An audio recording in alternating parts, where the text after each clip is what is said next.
What up guys, Bruja here, and today I am finally back after a long period of time once again, and I'm going to be performing a cord cutting spell for you guys.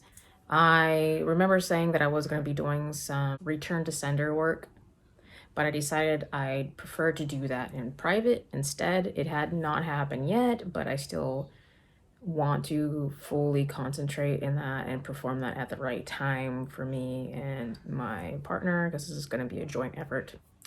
So that's going to be put off, but for now I'm going to show you guys what I am doing to cut out a karmic tie, a karmic relationship that has followed you through many reincarnations, many past lives, and possibly could reincarnate into a future life. Do not need many materials for this. A certain ingredient may be more complicated to attain than the other ingredients that I'm going to be using. I will go over some options of what you can use at the end of the video if you do not have most of these things, and I will place them in the comments below. Before I start, I'm going to run over a few different situations or circumstances where you can use a cord cutting spell. You can do this to cut off any sort of people that you have met in this life that you do not want to meet to the next, such as a karmic tie, which is what I'm doing right here. And I felt like I had to revise this spell and modify it from the one that I originally had, because this karmic tie is more stronger than just having a few year friendship or someone that you feel like you're friends with that you're trying to let go, but it's not that big of a deal and they're going to be easier to get rid of, compared to somebody that is controlling, manipulative, toxic, and you should never be in a full-fledged relationship where you sacrifice you. Again, those people take a lot more effort to get rid of because they have reincarnated into your lives many times. The whole reason of why they're a toxic karmic tie, they are like latched on you, leached onto you, and you haven't done anything to get rid of them, but yet you seek comfort into going back to basically what they call it here is the devil you know. And there's some sort of comfort in that. And a lot of people do find comfort in that. It's a psychological thing. You're not, weird or anything for seeking comfort in something that you already are familiar with, like torment that you're familiar with. It's trauma, it's baggage, it's a psychological thing, like I mentioned earlier. So don't feel like you're the only one who's finding people who treat you the same over and over again. So my karmic tie is fairly strong with this person that I'm trying to get rid of. And I feel like they would have a high chance of reincarnating into my next life if I had the option to reincarnate, or if it's something that's just gonna happen. You never know. I want to try and get rid of that now so I don't have to deal with it again. This is the only person so far that I've encountered that I do not want to try this again. Because every time you reincarnate into a different life, and someone that you find mentally abusive can be physically abusive into that next life. Do you want to wait and figure that out, or would you prefer to get rid of them now and have a safer bet of never having that happen? I'm not saying that you can't meet someone else who might do that to you, but it takes these cycles to like build up that energy, that toxic energy, that negative energy that's going to actually physically affect you. So you may as well cut them off now before that actually happens, is what I'm trying to tell you. Some of you may already know this. I might be preaching to the choir right now. So if you do know this, kudos to you. You're ahead of a lot of people right now. I want to get rid of this person now because I don't want to do this again. I'm done. That person ate up over a decade of my time. And I lost a familiar that I loved dearly from being, I might have never gotten her. There's pros and cons to toxic ties too. I've gotten a wonderful familiar from this karmic tie, and she ended up passing away with this karmic tie. I never got to keep her, and she's no longer in my life. Some of you asked about her, and she is gone. She actually died last year, if you guys follow me on Instagram. That was one of the hardest things I had to deal with, and think that was like the hardest thing I had to deal with ever. I've been through some things, some messed up stuff, and having my familiar die takes the cake. I don't care how many people have abused me or sexually abused me or whatever. That was the hardest thing because I valued her life over most. Besides my twin flame right now. If something happened to him, it's all over. I'm losing my shit. But what I'm trying to tell you guys is to cut that tie right now. You can energetically cut ties, you can permanently cut ties, and you can just get rid of new possible karmic ties that could follow you into the next life right now.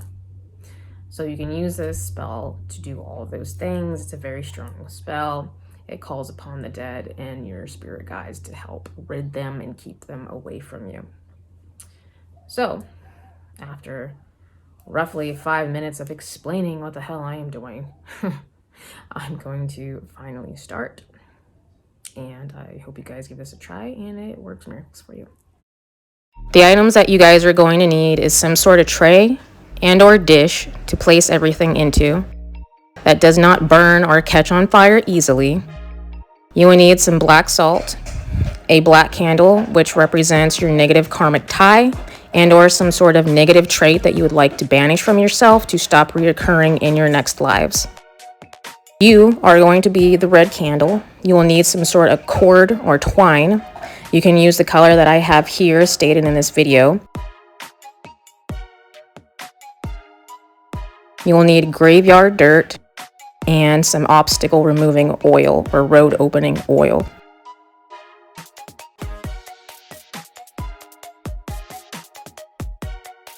First off, I'm going to give my road opening / obstacle oil a good shake to help wake up the ingredients and get it all activated.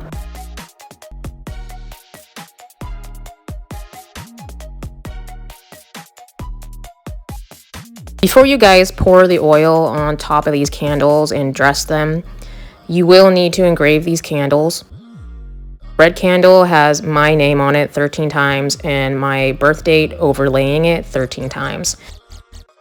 Then proceed to engrave the black candle the same way, just with the karmic tie's birth date and name.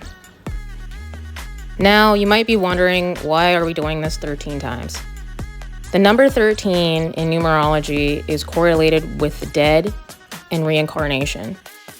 If you do not want this person to keep bothering you into your next reincarnation, then working with the dead is something that you should absolutely do to help these reincarnation cycles. So that's why I chose to work in number 13.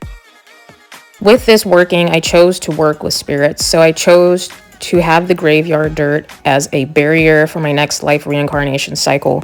So these spirits are help holding him back from reincarnating into my life, or at least meeting me in the next lifetime, and so on, as many reincarnation cycles that I could possibly have. So this is a good thing to do if you have a strong connection with spirits and the undead.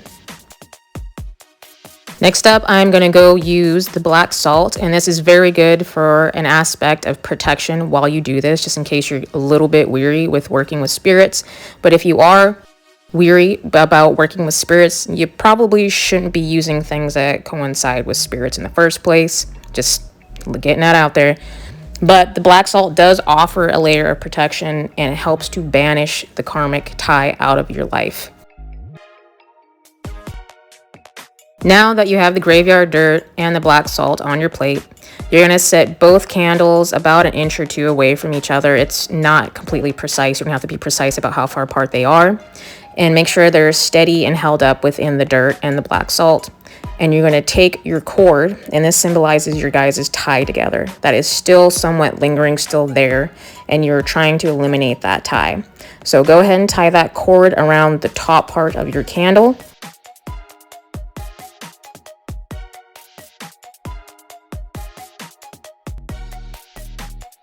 So this is roughly what it'll look like once you get the cord tied around the top. Some people prefer to tie the cord around in numerous places, symbolizing the chakras that this toxic person has affected. You can do that if you feel like you need to do that, but I feel like if a connection's there, it usually happens in that crown chakra area. This is lodged into your memories. Like, I knew this person for over a decade. That's over a decade of damage, mental damage, emotional damage. So I feel like the connection should be in the head zone. So that's what I did here. Now that you have gotten everything into place and you're meditating over your spell, now you can chant your incantation. I roughly chanted this 13 times. You can do more or less. That is completely up to you and how you feel at this time. I send you name away from me, never to return. All cords that have tied me down are now burned. You can tell this is pretty simple. I didn't use many ingredients at all. I used my obstacle remover oil or blockage remover oil, whatever you would like to call this. This is a versatile oil to remove obstacles that are in your way. And this sort of situation is an obstacle. This can keep reoccurring if you don't do anything about it. So I used this oil, which I do have in a previous video. I believe it's almost 3 years old now. But if you would like to know how to make this, you can. I do plan on selling this in my shop. If you guys would like to buy some of this, please let me know. I do plan on selling most of my oils in my shop at BrujadeMarigoldManor. And you can already purchase the black salt that I used in the spell work in my shop as well. If you would like to purchase it, that's up to you. Or you can make it. I show you how to make it on my channel. So if you wouldn't like to make it yourself and use the same ingredients that I did, then go ahead and check out that video. Graveyard dirt, you can go to your local cemetery and ask your relative or someone that you know, a really good friend, and take some of the dirt off their grave. Make sure you ask, because sometimes even afterlife friend or relative may not want that. So make sure you feel this out when you're trying to take the dirt from that area. If not, you can take dirt from the outskirts of the cemetery or close to a tree or something like that, but still ask. Leave an offering. The dirt will help put to rest that karmic toxic relationship that has destroyed your life. Could possibly make your life worse in the next. I can't say it like destroyed my life. It wasn't the best. It wasn't the worst. It just was one of those things that could have gotten worse the longer you stayed. Could have gotten more toxic. It was mentally abusive as fuck. I ain't gonna lie. It was something that needed to be let go of a long time ago. As long as it went on, we were together, it should never happened. We would have been better off as friends, honestly, but that's over with and done. And even that could have probably gotten toxic sooner or later. I'm not going to take my chances. I'm just going to sever that tie and make sure it can't happen to the next life. I am the red candle, just in case you guys didn't know, or I didn't explain it earlier. And I engraved both our names 13 times per candle, and our birth dates overlap that 13 times. And then I dressed it in the oil. Remove blockages from both our lives, not just me removing him. It's gonna help him remove me from his life as well. So technically I'm doing him a favor if he's having problems right now. If these people happen to reach out to you after you've done this spell, it doesn't mean your spell backfired. It could actually mean that your spell is working really good.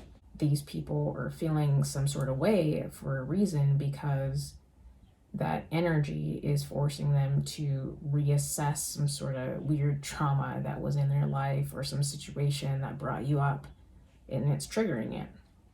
That doesn't mean that this isn't working or it's backfiring or anything like that. That means it might be working very well, and this person might be learning a lesson and then letting go of it. So this could be a good thing, so don't view it as a bad thing. For dirt doesn't mean they're going to die or anything like that. That just means that I am literally calling on the spirit realm to help rid this cycle, because spirits in the other realm do have a large part of what happens in your next life. That would be one of the wisest things to use. Even if you don't have the black salt, just use graveyard dirt. Black salt will help banish any negative energies or toxic energy that is still like latched on between you two, and it'll help blast that out. That's why I like using it. And also it offers you protection while doing this and working with spirits or spirit guides. I called upon my spirit guides for this, and I used my own energy. So when I open that gateway up, I like to use a little bit of protection and also my own energy. I don't call upon deities for this. You can, though, if you work with Anubis, you can use Anubis for this, because this Anubis signifies the other realm, the undead, and you can also use Bastet as well, because she's a gatekeeper, and it'll help keep other spirits that you don't want there at bay. So you can use Bastet if you would like, and if she would like to work with you at that time. Because don't think if you call on them, they're just going to be there. They're not always just going to be there. Remember, your energy is good enough. Your own energy is good enough. Elemental energy is good enough. You don't have to live up to some weird witchy world expectation of, oh my god, I have to use a god or a goddess at all times, or else this is not going to work. I'm not a real witch. I'm not a real bruja. Shut the fuck up. A real bruja uses her own energy. She blesses her own shit, or his brujo, or, you know, whatever, warlock, whatever you want to call yourself, male witch or wizard, whatever. They use their energy. They believe in their energy. They are energy. You are energy. Use your fucking energy. Get rid of this bullshit that is bothering you, and you don't want to bother you anymore. You can call upon other energies, spirit guides, the dead, your relatives, to help get rid of this shit. That's what I did. And I'm going to bless this and put more energy into it. And pay attention to how these candles burn down. So from the looks of it, I think my cord will actually cut before his does, and his might be a little bit later. The cords will burn. They will touch the flames, and they're going to disintegrate, no matter how long it takes for these candles to burn down. Doing this at a new moon phase, whatever's left of it anyways. You can do this at a last quarter moon as well, which is a great time, and that signifies as the last time you will ever have to deal with this situation or toxic karmic tie. Last time that you will feel like this is the last quarter moon. Performing last quarter moon, I highly suggest, or a new moon to signify a new beginning without this tie ever following you around. All right, guys, I think that's it. I don't have much else to tell you, at least I don't think I do anyways. So if I left anything out and you guys have some loopholes that you would like me to fill in, please leave some comments below or email me at onefitbruja@outlook.com, and I will answer your questions there. Until next time, I will see all you lovely little brujitas later.